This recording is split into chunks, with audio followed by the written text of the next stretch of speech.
امریکہ اور اسرائیل کو اندازہ نہیں تھا کہ ایران سے جنگ میں ایران کا ہر وار بہت کاری ہوگا، پہلے سے تیز ہوگا، مؤثر ہوگا اور بہت درست اور ٹھیک نشانے پر لگے گا۔ جب ایران نے بہت زیادہ کاری وار کرنے شروع کیے اور بہت زیادہ نقصان پہنچانا شروع کیا تو امریکہ اور اسرائیل نے ایک بہت خوفناک منصوبہ بنایا، اور اس خوفناک منصوبے کا پہلا فیز کل خوش قسمتی سے ناکام ہو گیا، اور یہ پوری سازش جو ایک بھیانک سازش تیار کی گئی تھی تل اویو میں اور واشنگٹن میں، یہ ایک مشترکہ طور پہ تیار کی گئی سازش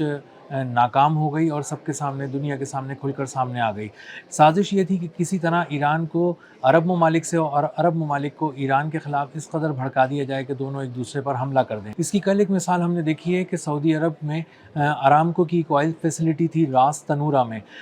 اس اتنی بڑی آئل فیسلٹی کو ایران کے 2 ڈرونز نے نشانہ بنایا۔ شروع میں خبر یہی آئی کہ ایران کے 2 ڈرونز نے اس آئل فیسلٹی کو نشانہ بنایا، لیکن جب اس کے بعد حقیقت تھوڑی دیر بعد کھل کر سامنے آئی تو پتہ چلا کہ وہ امریکہ اور اسرائیل کا ایک جوائنٹ ایکشن تھا، ایک جوائنٹ حملہ تھا، جس میں یہ تاثر دیا گیا کہ ایران نے سعودی عرب پہ حملہ کر دیا ہے، جبکہ اصل بات یہ تھی کہ ایران نے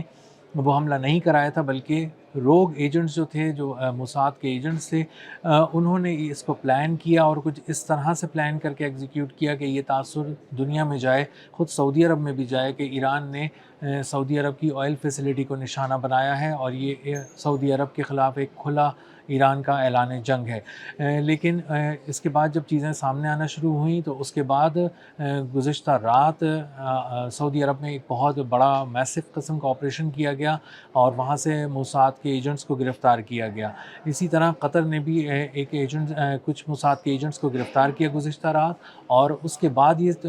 خوفناک پلان سامنے آیا کہ کس طرح یہ لوگ نہ صرف سعودی عرب میں ڈرون حملے کرنے والے تھے بلکہ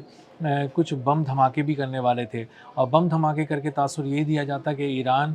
کسی نہ کسی طرح مینج کر کے سعودی عرب اور قطر میں حملے کر رہا ہے، اور وہ براہ راست بھی حملے کرے گا اور کسی اور ذریعے سے بھی حملے کرائے گا تاکہ مسلسل سعودی عرب اور قطر کو انگیج رکھا جائے۔ لیکن یہ دونوں خوفناک پلان جو ہیں وہ بری طرح ناکام ہوئے اور سازش کھل کر سامنے آ گئی۔ راس تنورہ کی جو آئل فیسلٹی ہے اس کے بارے میں آپ کو بتاؤں کہ یہ معاشی شہرہ آئل نرو کہلائی جاتی ہے سعودی عرب کی، اور وہاں تقریباً 5.5 لاکھ بیرل تیل روزانہ خام تیل جو ہے وہ ریفائن کیا جاتا ہے، اور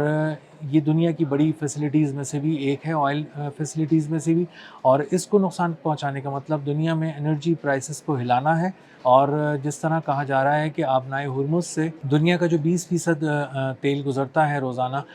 اس کو روکا گیا ہے ایران کی جانب سے، تو ایک تاثر یہ بھی تھا کہ وہاں پہ جب ایران نے چونکہ وہاں آبنائے ہرمز میں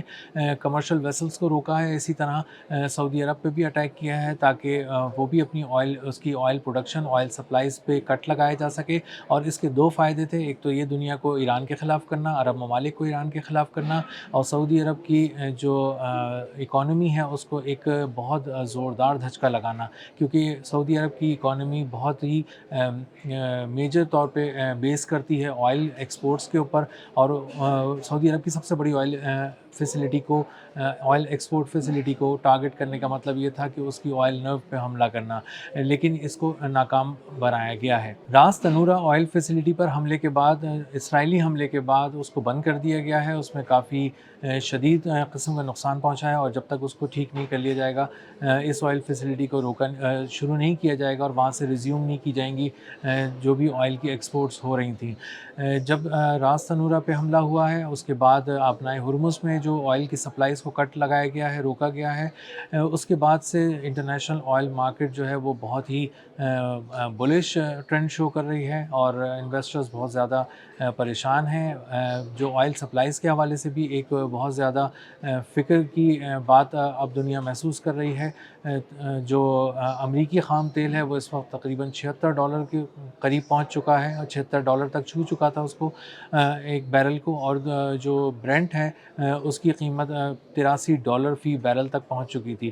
تو یہ مسلسل جو ہم دیکھ رہے ہیں کہ آئل پرائسز میں ایک مسلسل ایک مارکیٹ جو ہے وہ بہت زیادہ والیٹائل رہی ہے پچھلے کچھ عرصے میں، اور اب مسلسل بلش ٹرینڈ شو کر رہی ہے، اور یہ سارے ٹرینڈ شو کر رہے ہیں کہ دنیا میں جو آئل خریدنے والے ممالک ہیں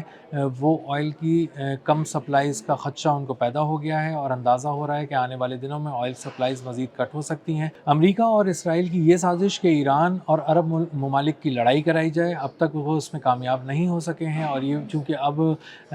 سعودی عرب کو بھی سمجھ میں آ گیا ہے، قطر کو بھی سمجھ میں آ گیا ہے، اور ایران نے بھی اس کو محسوس کر لیا ہے، اس لیے اب یہ ممالک جو ہیں وہ آگے بھی بہت احتیاط کریں گے، اور کسی بھی ری ایکشن میں جانے سے پہلے 100 بار سوچیں گے، اور یہ ضرور اس پہلو کو بھی مد نظر رکھیں گے کہ کہیں یہ جو اٹیک ان سارے ممالک میں کسی کا نام لے کر بھی کیا گیا ہے، کہیں اس کے پیچھے اسرائیل اور امریکہ تو نہیں ہے۔ اور اس کے بعد جو موساد کے ایجنٹس ہیں جو ان ممالک کے اندر رہ کر